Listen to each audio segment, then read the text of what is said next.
3월 29일 주일 새벽 예배를 하나님 앞에 올려드리겠습니다. 오늘도 각자 계신 자리에서 새벽을 깨우며 온라인으로 함께 해주시는 성도 여러분들을 축복합니다. 함께 기도하시겠습니다. 우리의 생명과 삶을 주관하시는 전능하신 하나님, 코로나 사태로 어려운 가운데서도 주님을 바라보며 의지하는 마음으로 이 시간 주님 앞에 나온 사랑하는 모든 성도님들에게 크신 은혜로 함께하여 주시사 계신 곳 어디에서나 하나님의 임재를 경험케 하여 주시옵소서. 오늘 하루의 삶도 온전히 주님 앞에 올려드립니다. 복된 주일 주님 홀로 영광 받아주시고 외롭고 힘든 시간 가운데 조용히 우리 곁에 다가와 위로해 주시는 성령님의 따뜻한 음성을 들려주시옵소서. 주님의 이름만 홀로 영광 받으시는 귀하고 복된 주일 되게 하여 주시옵소서. 예수 그리스도의 거룩하신 능력의 이름으로 기도드립니다. 아멘. 다 함께 찬송가 533장 1절과 3절을 찬송하시겠습니다.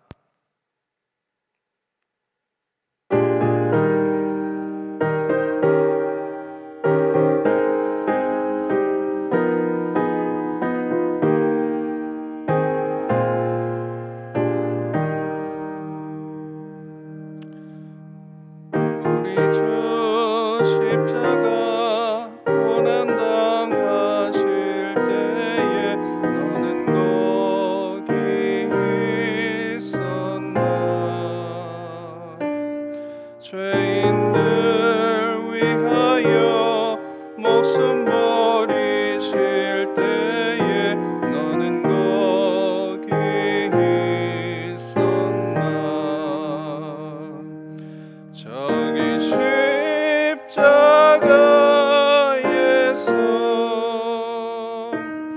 우리 위에 죽으신 주님, 너희는 무엇을 주저하고 있느냐.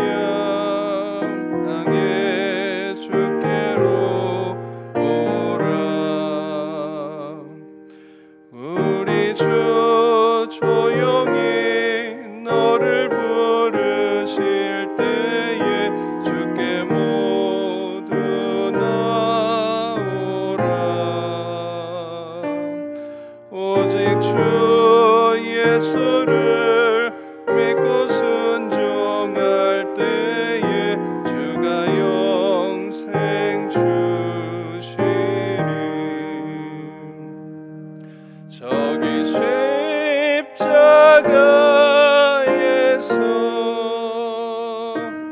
우리 위에 죽으신 주님, 너희는 무엇을 주저하고 있느냐. 사랑의 주께로 오라. 아멘. 오늘 새벽에 우리에게 주시는 하나님의 말씀은 구약 성경 신명기 3장 1절에서 11절까지의 말씀입니다. 제가 가진 성경으로 구약 264페이지에 나와 있고요. 생명의 삶은 158쪽에 나와 있습니다. 이제 하나님의 말씀을 봉독하도록 하겠습니다. 우리가 돌이켜 바산으로 올라가매 바산한 옥이 그의 모든 백성을 거느리고 나와서 우리를 대적하여 에드리에서 싸우고자 하는지라.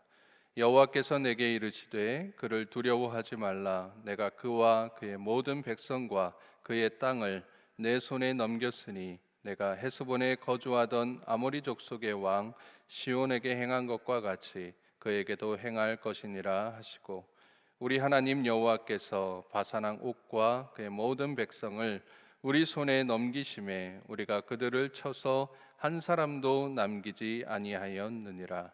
그때에 우리가 그들에게서 빼앗지 아니한 성읍이 하나도 없이 다 빼앗았는데 그 성읍이 60이니 곧 아르곱 온 지방이요 바산에 있는 옥의 나라이니라. 그 모든 성읍이 높은 성벽으로 둘려 있고 문과 빗장이 있어 견고하며 그 외에 성벽 없는 고을이 심히 많았느니라.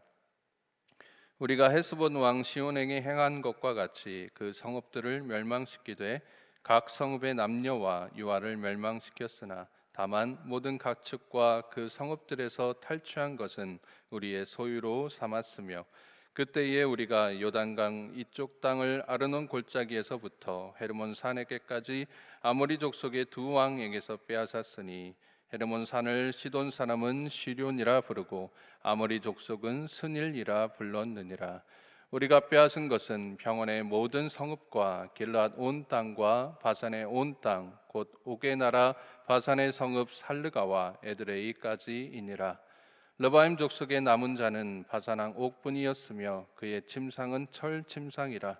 아직도 암몬 족속의 라빠에 있지 아니하냐. 그것을 사람의 보통 규빗으로 재면 그 길이가 9규빗이요 너비가 4규빗이니라. 아멘. 오늘 복된 주일입니다. 오늘도 성전에 오지 못하고 이렇게 가정에서 혹은 삶의 자리에서 함께 온라인으로 새벽에 주님 앞에 나와 기도하는 우리 모든 안산제일의 성도님들을 축복하고 사랑합니다. 코로나19 때문에 이렇게 온라인으로 예배를 드린 지도 벌써 한 달여가 되었습니다. 지난 2월 24일 월요일에 온라인 새벽 예배를 시작했으니 꼭 한 달 하고도 거의 열흘째가 되는 날입니다. 지난 한 달 동안 교회를 비롯한 가정과 사회, 학교, 일터, 교회가 참 많이 변했습니다. 우리의 삶의 자리가 참 많이 바뀌었습니다. 달라진 많은 모습들이 있겠지만 한마디로 표현한다면 두려움이다라고 할 수가 있겠습니다. 두려움 때문에 밖에 나오지 못하고, 두려움 때문에 모이지 못하고, 두려움 때문에 서로를 믿지 못하는 안타까운 모습이 계속되고 있습니다. 하지만 사랑하는 성도 여러분, 하나님께서 이 코로나19 사태를 이제 속히 진정시켜 주시고 또한 더 나아가 종식시켜 주시리라 믿습니다. 하나님께서 우리 안에 가득한 이 두려움을 몰아내 주시리라 믿습니다. 하나님께서 우리의 평안했던 일상을 또한 평범했던 그 삶의 자리를 되돌려 주시리라 믿습니다. 이러한 재난 극복의 경험이 우리에게는 많이 있습니다. 하나님께서 이 나라를 사랑하셔서 또 긍휼히 여겨 주시사 우리를 고난 가운데서 건져 주신 믿음의 증거가 우리에게는 수없이 많이 있습니다. 여러분이 계신 자리 어느 곳에서나 다시금 온전히 일상의 삶을 회복시켜 주실 하나님의 크신 은혜가 함께 하시기를 축원합니다. 오늘 우리가 함께 본 신명기 3장의 이 말씀은 이스라엘 백성들이 38년의 광야 생활을 마치고 가데스 바네아라는 곳으로 돌아와 하나님의 명령을 받고 가나안 정복 전쟁을 시작하기에 앞서서 요단 동편을 정복하는 전쟁 이야기의 후속편입니다. 지난주 보셨던 2장에서 남쪽을 다스리던 아모리 족속의 왕 시온, 이 왕을 멸망시키는 내용에 이어져서 이번엔 북쪽을 다스리던 왕이었던 르바임 족속이라고 하는 바산 땅의 옥이라고 하는 왕을 멸망시키는 내용을 담고 있습니다. 바산은 길앗 북쪽에 위치한 지역으로 요단 동편의 최북단 지역이었습니다. 바산은 히브리어로 하바수안이라고 하는데 이것은 비옥한, 열매가 많은 이라는 뜻을 가지고 있습니다. 이 지명의 뜻처럼 이 지역에는 수풀과 또 목초가 우거진 아주 기름진 땅이었습니다. 그렇기 때문에 강대한 힘을 가진 이 르바임 족속이 이 땅을 차지했던 것이었습니다.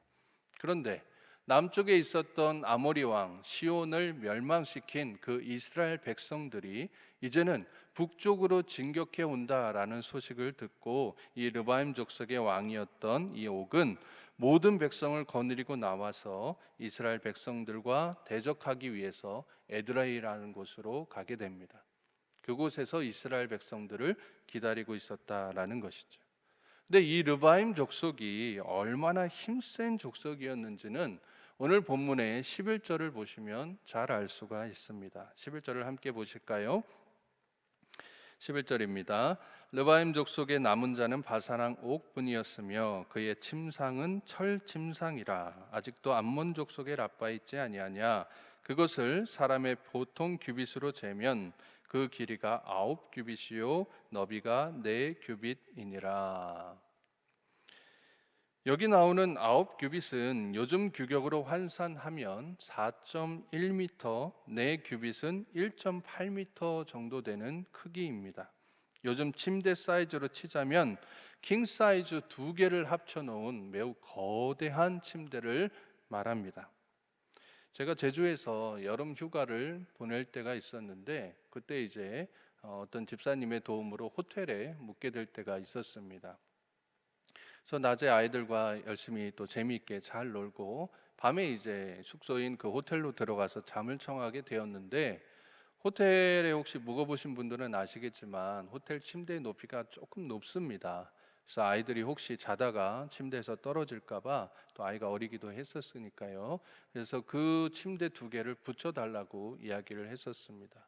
그래서 더블 침대였었는데 그 2개를 합치고 나니까 비록 아이가 어렸지만 이 4인 가족이 자기에도 넉넉한 크기의 침대 사이즈가 되더라고요. 그런데 그 더블 사이즈의 침대보다 더 큰, 더블 그 다음이 퀸 사이즈고 퀸 사이즈 다음이 킹 사이즈거든요. 근데 이 킹 사이즈의 침대 2개를 합쳐놓은 그러한 침상에서 자는 사람이 바산한 옥이었다라는 거예요. 그만큼 거대하고 장대하고 힘이 셌던 사람이 바로 이 바산왕 옥이었다라는 것입니다. 또 말씀해 보니까 그 침상은 철로 된 침상이다라고 나옵니다. 이들은 이미 철기 문화를 소유하고 있었던 것입니다. 여호수아 17장에 보면 여호수아가 요셉 자손에게 브리스 족속과 르바임 족속의 땅으로 올라가 개척하라라고 하는 권면의 내용이 나오는데, 17장 16절에서 요셉이 이렇게 하소연을 해요. 요셉 자손이 이르되 그 산지는 우리에게 넉넉하지도 못하고 골짜기 땅에 거주하는 모든 가나안 족속에게는 벳스안과 그 마을들에 거주하는 자이든지 이스라엘 골짜기에 거주하는 자이든지 다 철병거가 있나이다. 여기 나오는 이 철병거는 철로 된 병거를 2마리 이상의 말이 끄는 그 전차를 뜻합니다. 영화 글래디에이터나 배너 등에서 우리가 볼 수 있었던 모습으로 병거 안에 3명 이상의 군사가 탑승해서 한 명은 말을 몰고 한 명은 방패를 들어서 이 철병거를 보호하고 나머지 한 명이 활이나 창을 들어서 상대편을 공격하는 매우 강력한 전쟁 무기였습니다. 이렇듯 옛날 전쟁에서는 이 철병거의 위용이 무시무시했었기 때문에 이 철병거가 저 멀리서 달려온다라고 하면 그 말발굽 소리만으로도 우레와 같은 천둥 소리와 같은 모습, 그러한 소리로 상대방의 그 적들의 기를 죽여놓는 그러한 무시무시한 전쟁 무기가 이 철병거였다라는 것입니다. 이렇듯 바산을 다스리던 르바임 족속과 그 왕은 매우 강력한 힘을 가진 두려운 적이었습니다. 때로 우리는 너무 큰 문제를 만나면 또 그 문제에서 헤어나오지 못할 때가 종종 있습니다. 문제가 크고 강력하고 어려울수록 더욱 그러한 모습을 보이게 됩니다. 문제만 바라본 나머지 그 문제조차 주관하시는 하나님을 보지 못할 때가 있더라라는 것입니다. 왜 그럴까요? 그것은 우리 마음속에 싹트는 두려움 때문입니다. 이 문제는 너무 어려워. 이 문제는 너무 크기 때문에 도저히 내 힘으로는 해결할 수가 없어.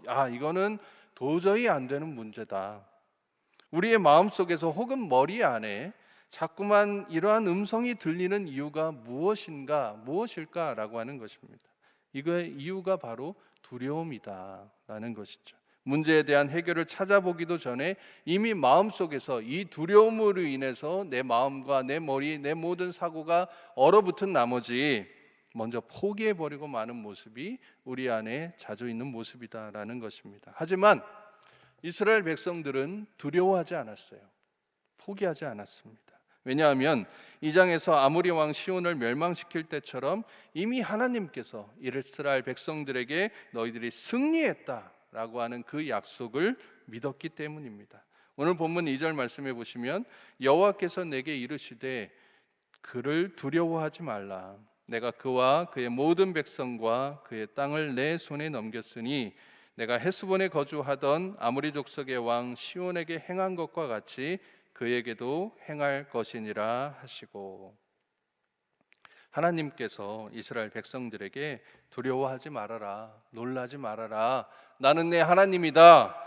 바산에 있는 60성읍을 모두 너희가 차지할 것이고 아무리 견고하고 높은 성벽에 둘러싸여 있더라도 그들을 쳐서 한 사람도 남기지 않게 할 것이다. 그리고 그들이 가지고 있던 모든 가축과 소유물들이 너희의 것이 될 것이다. 그러므로 두려워하지 말아라 라고 말씀해 주신 것입니다. 그리고 이스라엘 백성들과 약속해 주신 그 하나님께서 그 약속 그대로 그들을 승리케 해 주셨습니다. 아무리 힘이 세고 장대하고 거대한 민족이다 할지라도 전능하신 하나님의 능력 앞에서는 한없이 작고 초라한 문제일 수밖에 없었던 것입니다.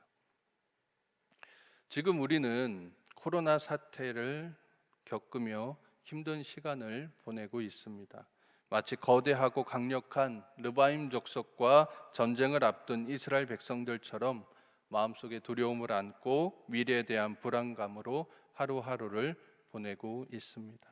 하지만 우리가 신실한 하나님 그 약속의 말씀을 붙들며 나아갈 때에 전쟁과 죽음의 두려움에서 이스라엘 백성들을 건져주신 우리 하나님께서 질병과 물질의 두려움에서 우리를 건져주시리라 믿습니다. 하나님께서 이 땅을 또 우리 민족을 반드시 회복시켜 주시리라 라고 하는 그 믿음을 가지고 오늘 이 복된 주일 하나님 앞에 나와 진심을 다해 전심을 다해 예배드릴 수 있는 저와 여러분 되실 수 있기를 소망합니다. 이미 여러 번에 걸쳐서 우리는 하나님께서 내려주신 은혜의 그 회복의 은총으로 여러 가지 고난 또 국난의 힘듦을 극복한 기억이 있습니다. 하나님께 대한 기도함으로 또 하나님을 붙드는 그 신앙으로 하나님 앞에 나와 이 어려움을 믿음으로 승리하며 나아가는 저희 모두가 되시기를 소망합니다. 지난 2018년 러시아 월드컵 때의 일입니다. 우리나라가 예선 경기를 치를 때에 마지막 경기로 세계 최강이라고 불리던 독일과 축구 경기를 하게 되었습니다.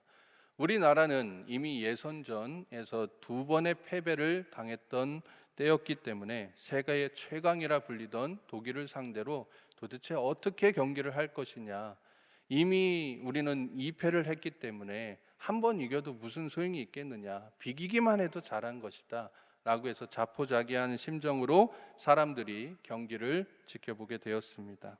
그런데 막상 경기가 시작되고 나니까 선수들의 투지가 남달랐어요. 정말 해보자, 한번 승리해보자 라고 하는 그 눈빛, 그 열의, 그 열정이 경기장 밖에서도 느껴졌었습니다. 그래서 결국 정규 시간을 다 보내고 90분이 다 지나고 마지막 인저리 타임 그 추가 시간대에 골이 들어갔어요.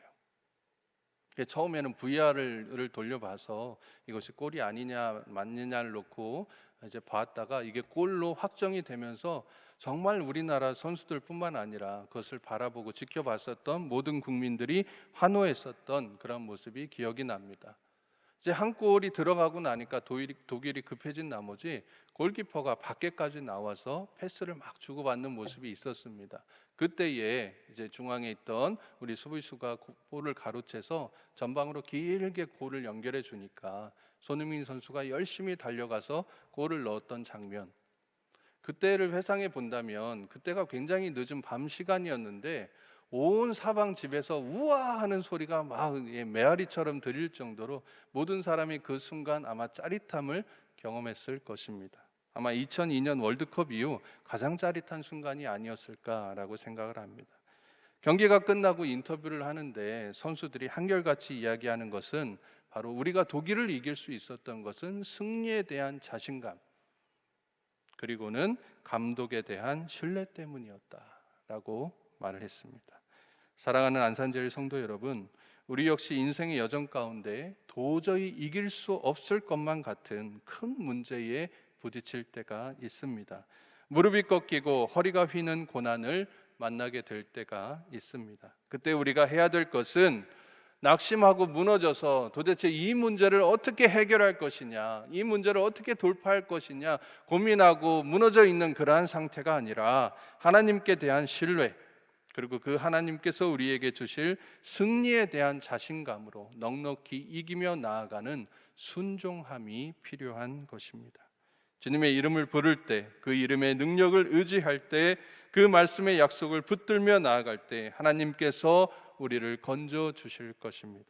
시편 50편 15절에 환난 날에 나를 부르라, 내가 너를 건지리니 내가 나를 영화롭게 하리라 라고 말씀해 주십니다. 그 하나님을 믿고 순종함으로 이 어려운 시기를 믿음으로 돌파해 나가는 저와 여러분 되시기를 주님의 이름으로 축원합니다. 함께 기도하겠습니다.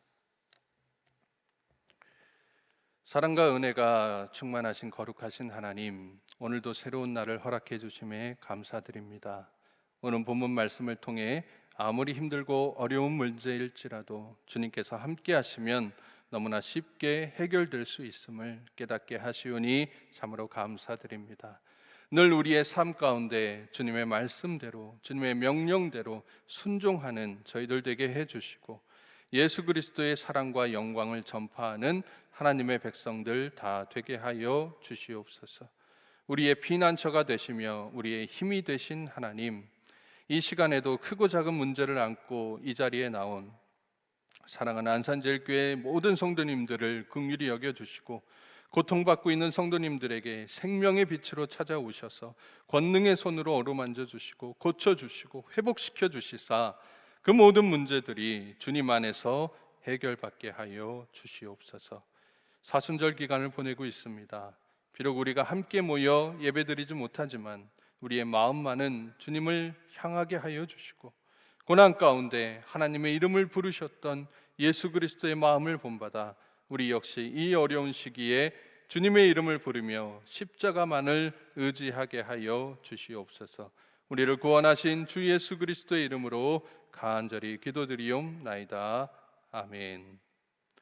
하늘에 계신 우리 아버지, 아버지의 이름을 거룩하게 하시며 아버지의 나라가 오게 하시며 아버지의 뜻이 하늘에서와 같이 땅에서도 이루어지게 하소서.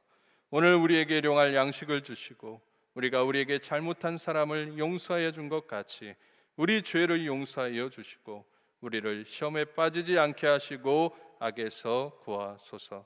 나라와 권능과 영광이 영원히 아버지의 것입니다. 아멘.